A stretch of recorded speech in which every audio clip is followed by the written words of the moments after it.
All right, let's talk about a skill that's a real game changer. We're diving into what separates good marketers from the great ones. I'm talking about influence. Specifically, we're going to break down skill S4 for senior level marketers. And the best way to do that? We're going to follow the story of an apprentice who has to get this right or watch her biggest project go up in smoke.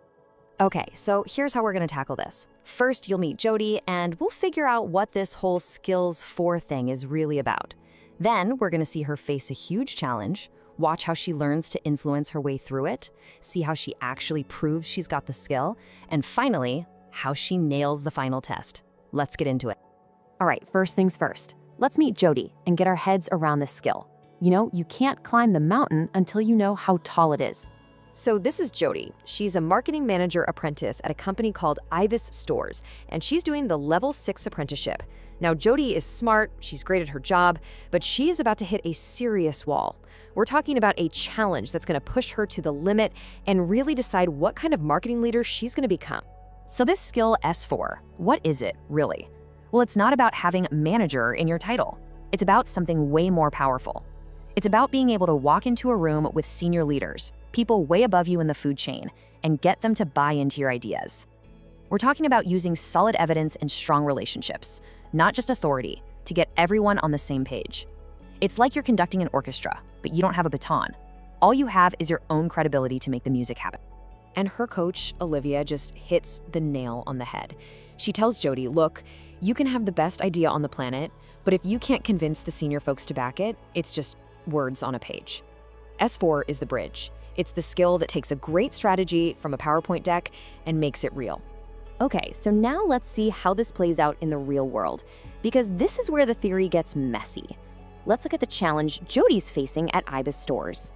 So here's the deal. Jody has come up with this brilliant new marketing plan. It's a game changer, but there's a huge problem. The 2 senior stakeholders she needs to sign off on it, they want completely different things. I mean, they are polar opposites, headed for a collision, and her amazing project is stuck right in the middle. In one corner, you've got the sales director. He's all go, go, go. He's talking about bold moves, growing market share, and spending big on marketing to just crush the competition. You know the type. You gotta spend money to make money, and he wants to spend it now. And in the other corner, the finance director. She's hearing a totally different tune from the board. Her mission is to cut costs, slash spending, and freeze all new projects. So when she looks at Jody's plan, she doesn't see an investment. She sees a big, fat red flag risk. So what do? This is the absolute crucible for skill S4. Jody is literally caught between a rock and a hard place. How on earth does she get these 2 powerful people to agree? How does she find a path forward?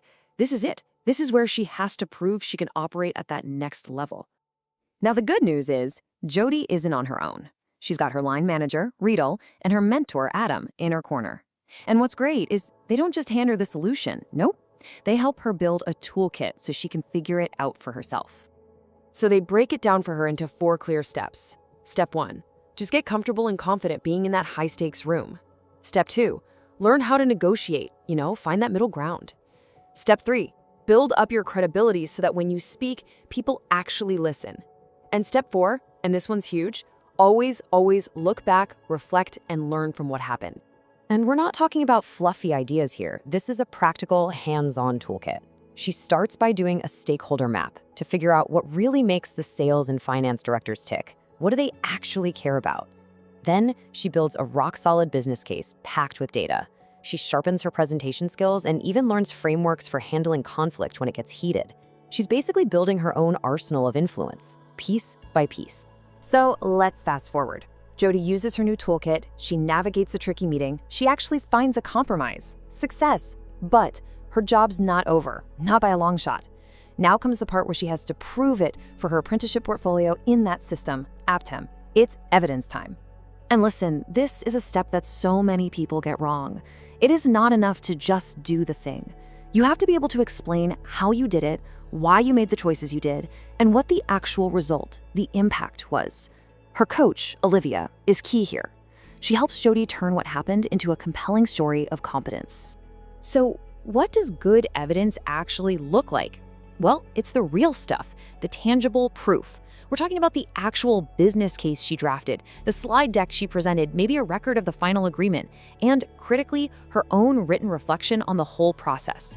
These are the things that an assessor looks at and goes, okay, yeah, she gets it. This right here shows the difference between passing and excelling. Look at the before. I had a meeting with stakeholders. Okay, so what? Now look at the after. I identified their interests, presented a data-driven case, and negotiated a phased rollout. See the difference? It's the shift from just being in the room to commanding the room. The language is all action: identified, presented, negotiated. That shows you're thinking strategically, that you're the one driving the result. Here's a little snippet from Jody's actual log, and it's perfect. She says she addressed the finance director's concerns with data on a phased ROI. See? She names the stakeholder, explains the specific action using data, and clearly states the outcome. She transformed their resistance into support. Boom. That's the trifecta. That is exactly what an assessor wants to see. Okay, so we're at the final boss level now, the endpoint assessment, the EPA. This is it. This is where Jody has to sit down with an assessor and talk about all this. She has to confidently tell her story and prove face-to-face that she has truly mastered skill S4. So, you can almost guarantee a question like this is going to come up. How do you influence senior stakeholders? What they're looking for here isn't just one story. They want to know you have a process, a method, that you can do it again and again, not just get lucky once. And Jody's ready with a distinction-level answer, something like this. My approach is to present a clear business case, always backed up by customer insight and financial projections. Then, when concerns come up, I'm prepared to negotiate solutions, like a phased investment, to get approval. This answer is just brilliant. Why? Because it's structured, it's confident, it uses the right language, and it links directly back to her real-world experience. She's not just answering a question, she's proving her capability. And then they'll probably follow up with something like this. Okay, give me an example. They want a specific story. And because Jody lived through that whole challenge with the sales and finance directors, and because she documented it so well, she has the perfect story right in her back pocket, ready to share. So what we've seen with Jody is that influence isn't some kind of magic power you're born with. It's a skill you can learn, practice, and get really, really good at. So I'll leave you with this thought. The question isn't if you're going to face a situation like Jody's, it's when. So when that day comes and you're standing between two senior stakeholders with completely different agendas, what's the first tool you're going to reach for from your S4 toolkit?